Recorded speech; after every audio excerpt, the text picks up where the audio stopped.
Hey guys, in this video I'm going to show you what you need to do when your Windows key is not working. When your Windows key is not working, you have two steps to follow, or maybe we can say two processes to follow. First process, simply you need to go to search bar and type task manager.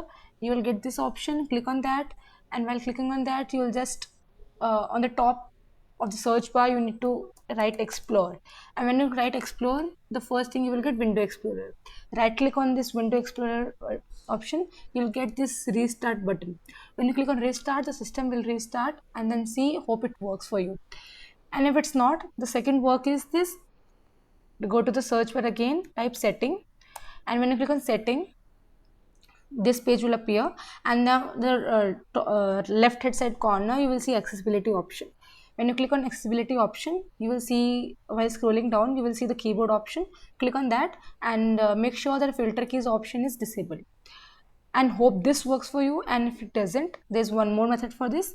This is basically type on screen keyboard and you will get the virtual keyboard, and virtual keyboard you will get the option of Windows, so you can use it. So that's it for the video. Thank you so much.